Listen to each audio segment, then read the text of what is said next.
Hi, this is Alex Stafford, and I'm here with the Rave TV, and today I'm sitting down with Andrea Ferro from Lacuna Coil. How you doing today? Pretty good, pretty good. Ready to rock tonight. So Yeah, welcome back. You guys come here quite a bit. yeah, we've been here. I think we played almost every room here in the building because we've been here supporting, co-headlining, headlining. So every time it's a different room, and it's great.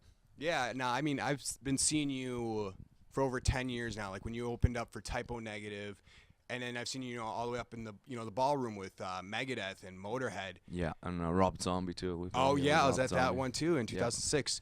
With all of these shows, do you have any specific memories or like just real favorites that stick out? I think that the first times we came here were the ones that were more surprisingly for us because the building is so different than any other venue in America, and the history of the building, the you can see all the structure is amazing, and the swimming pool and all the legends and the ghosts and Oh, whatever it is. yeah. And so it's I think the very first time we've been here they were the most surprising because we never seen this kind of buildings in Europe or in Italy. So now it's more of we know what to expect when we come here. It's even if it's always a pleasure because the crowd is always great. So. Do you remember the first time you guys played here? Yeah, I think it was the very first time we came in North America in 2001 with a band from Portugal called Moonspell. We Oh, played yeah, here yeah. supporting them in the bar. So it was the very first time, yeah. How does you mentioned it's different than overseas in Italy. How do how does touring over here differ from overseas? Well, here in North America, it's very comfortable for us to tour because there are so many places that are always open 24 hours, so you can always get a shower or food. Or while in Europe, the venues are usually very old and in the center of the cities, so it's harder to get food after show Yeah. or to get days off with hotels and stuff. It's a bit more complicated to tour Europe, but overall, the kids are great in both places. So there's not a big difference in terms of the concert itself as much as the just the facilities and the comfort on tour is a bit better. And here you can do more dates compared to Europe because it's such a big country. Because cities are closer to each other as well. Yeah, and there's always space for rock and metal all over the country. In Europe, it depends. Every country is different. Like France is very different than England or than Germany or than every nation in Europe is a little different. While here is one big piece of a country. So That's great. Now we were saying that for this new album, it's your seventh album, Broken Crown Halo. You guys have already been on the road for 3 months. yeah, Close to or past that? past. Past 3 months? Yes, I think today. No, yesterday was exactly 3 months we were in the States. Wow. And you guys just came from South Uh, America? Yeah, we did Mexico first, and then some shows in Brazil. That we just flew back like 2 days ago, and then play Rock on the Range here. Yeah. A Yeah. lot of people are loving that. But- Yeah, yeah. I mean, Rock on the Range is always the biggest festival I think here in North America in terms of that kind of radio events, and it's always a pleasure. And this time we headlined the Jaeger stage, and there was a lot of people, a great show, and a lot of friends from other bands. So it's Yeah. always a very cool gathering of people.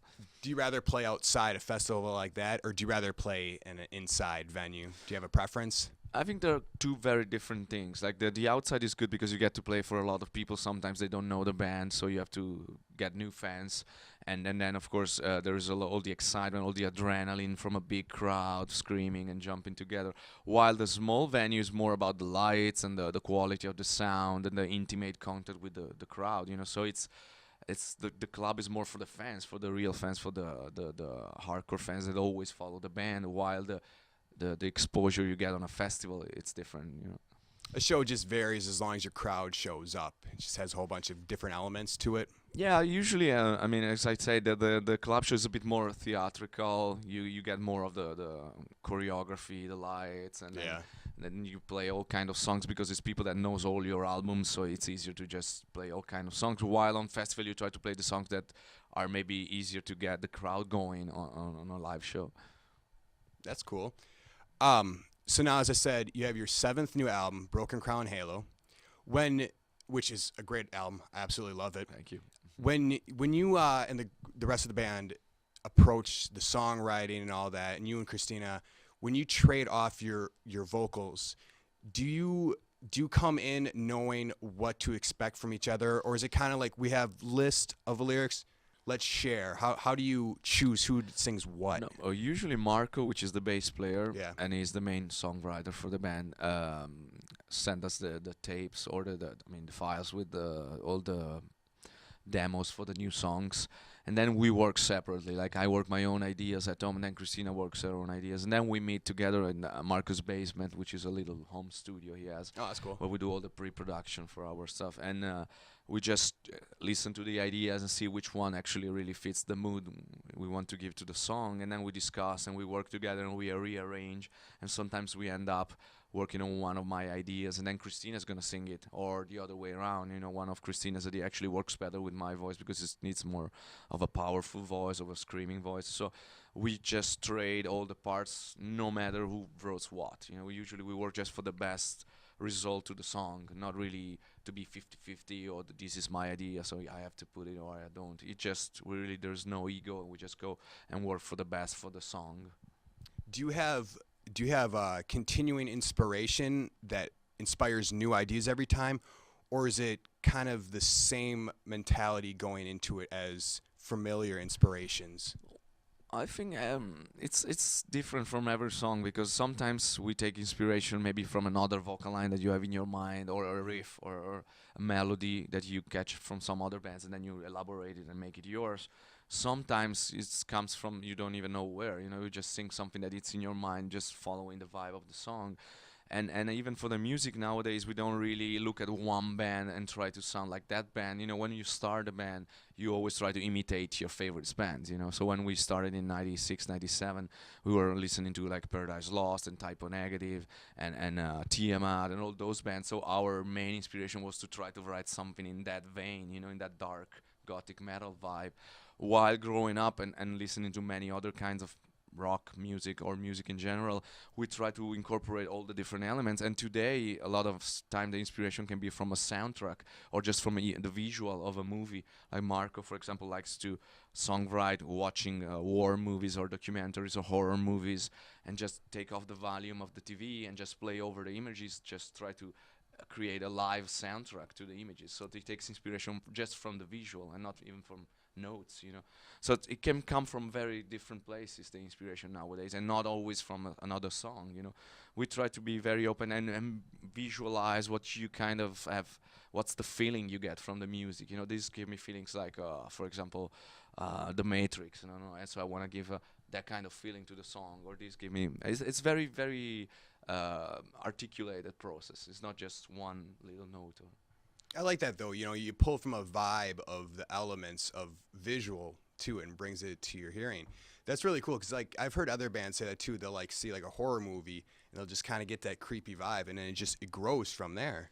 Yeah. You start from something, of course. You have a basic idea that it's inspired by something, but it's cool that you can kind of make it yours and drag it into your own world. And it's not always easy, but I think at this point of in our career, we're kind of naturally able to write a Lacuna Coil song. It doesn't matter if we go more rock or more metal or more dark on one song, you will still recognize the style of the band, because it's what we are.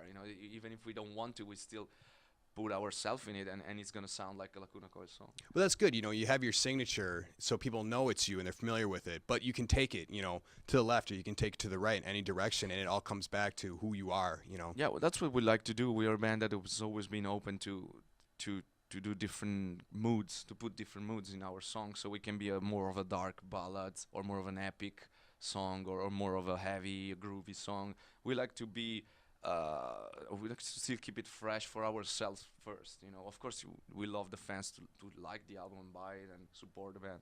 But the main thing why we write music is because we want to be pleased by the songs that we write. You got to be a fan of your own music as well, too. Yeah, we love our music. Of course, there are songs that you recognize that are better than some others, because it's just the way they come out. Some songs you say, well, I've been really good on this one. And then some other you say, it's not bad, but it's still your songs. It's your baby, so you will always love it. But you know that some songs are going to just be better than others. I absolutely love your covers as well. Like, you guys have done covers of REM, Depeche Mode, and it's great because, it's, what you're saying, you have your influence of the original band, but you make it your own, and you have your signature sound, your signature tone in it to bring it back to you guys. And That sounds great. Yeah, that's why we don't cover usually metal songs, Yeah. because the metal do a metal version of a metal song is not very interesting. It's for kind of the us. same then It's at the a same. certain Maybe point. live you can do it Yeah. live, but in the studio to go and do how can more metal can I make a Metallica song? It's already kind of hard. It's hard. It's you know. hard. So it's more interesting for us to drag in our world these kind of bands which we like, even if they're not being like our main inspiration, but still bands that we respect, Yeah. songs that we like, that have a message that we like. So take that and make it in our own world. That's more interesting for us. And sometimes you get better versions. Sometimes I don't know. So we try different ideas, and then we see which one actually sounds more like a Lacuna Coil songs. Yeah. So now we were saying you're on the road for 3 months, just Yep. past 3 months now. That's got to kind of be a physical and mental strain. Do you have any tips or like habits you do to keep yourself sane on the road? Any rituals? I was thinking about it recently because I was speaking with our driver, and he told me like these country guys, for example, they tour like 300 dates a year or more. Like they stay on the bus, and the way they do it, the way they say, I was reading some interviews, they say that it's because it's their family on the road, and they don't have any other family at home. So that's why they are able to stay 1 year all the way on the road, because their family is just the band, it's just the people that work for them, and that's their family. They don't have anybody. So for us it's a bit tougher because we do have a family at home, so sometimes you have to try to balance the two things. And Yeah, you just got married not long, too yeah, long yeah, ago. exactly. We all have girlfriends or boyfriends, and so sometimes it's hard. 3 months is a long time to be away. 2 months I think is the right amount of time. Then after 2 months you start to get crazy and to miss your family. But we are doing this since now like 16, 17 years, so we know how it is, and we can tolerate it. And we're lucky enough we have people at home that understands what we do, and even if they don't like it all the time, but still they're able to take it and to tolerate it. And so I think it's a matter of being aware of everybody else around you, and try to have as much respect as possible for everybody space. Everybody, sometimes somebody can freak out, and you have to be understanding and understand that it's a difficult moment for him. It doesn't mean to go crazy. It's just that it's tough for everybody. You will always have that one day where you can't take it anymore. So if you have that kind of comprehension, the kind of balance, then you can do it. But it's not for everybody, for sure. It takes a true, musician and a road dog, but that's where you get the fans, and the fans love it when you come out. So yeah, especially for us. I mean, we had some recent change in the lineup. We had two guys leaving the band, so we wanted to say to the people, look, we're still here. We're still passionate about what we do. We still have the will to play new songs, write new songs, come out there and play for everybody. So it was important for us to be here and to launch the new album in full, supporting it. And now we're gonna do the same in Europe and the same everywhere else. who are your two new members to come in? Basically we just, instead of 2 guitar players, now we're just gonna work with one. So Mouse, that was the original one, and so we're gonna be, instead of being the 6-piece, we're gonna be a 5-piece now. And the drummer is an American guy called Ryan Folden, which is has been with us since 6 years. He was our drum tech before, and now he's touring with us since 2 years, because our drummer, he was already on and off because he had a baby girl, so he was already in the process of changing his lifestyle, and now he decided to retire from the music business. Basically he's just working at home and building a new house, so he decided to stop the touring and have a family and settle down a little bit. And same for the guitar player that left the band. So we have decided just to be the 4 of us plus this new guy that is a friend and has been with us, and it's a great drummer, young, passionate guy. So there is kind of a renewed energy inside the band about playing together and go to write new material. Well, that sounds cool. You got practically he was a family member already. He's spent a lot of time with you guys. He just fills right in. He knows the songs and he knows the environment of your band. So that works out great, though. Yeah, that's why we didn't want to do audition. We did receive like hundreds of emails. Oh yeah, every drummer's like, let me play. From the young kids to the very experienced professional drummer. But that's not something we wanted to have. We wanted to have first of all, it's very important, the atmosphere inside the band, because you need to tour together, spend a lot of time.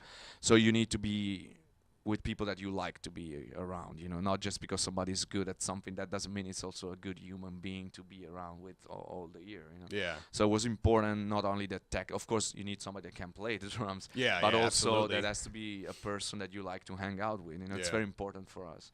So we kind of decided to go with the most natural choice, and Ryan was willing to do it, so it was great. I mean, so far it's been working great. Cool. And then for final question, you've toured with countless bands throughout the years. There's so many, you can't even count it. Is there any band in particular that you haven't, that you want to either bring out to open up for you, or somebody you want to go on tour with and open up for? Who would it be? Maybe to open for, it would be great to tour with Metallica or Rammstein as well. Those are two bands that we really like since forever, like since the very beginning, and we never got the chance to tour with. We play with them in some festivals, but never actually got to meet them and never actually toured together. So it would be great. Of course, it's also a great promotional thing, but also for the passion we have for those bands, it would be great to do it. Yeah, I think Metallica is pretty much everybody's favorite too. It's classic. Even Rammstein, it's classic bands now. Absolutely. But I could say even Slipknot. But we kind of toured with them on Oddsfest 2004. The first time we did Oddsfest, they were headlining our stage. So we actually toured with them almost for 2 months. So we know the guys and we know how it is. But those I was two at probably. that fest. That was a good one. That was a yeah, good it was year. our first really big impact over North America as a band. And then 2 years later, you were on the main stage. Then 2 years later, we were playing at the main stage, and so it's been two of the main events of our career here in North America that launch our career here. Yeah, yeah. But it paid off, you guys bringing out crowds everywhere. So, yep. Awesome. Well, I want to thank you once again for sitting down. Come to the Rave. You can see Lacuna Coil tonight, and I'm sure you guys will be around again sometime soon. I'm pretty sure we will. Yeah, Thank you very much. We'll gladly have you. So, I'm Alex. This is Andrea. We'll see you next time on the Rave TV. Thank you.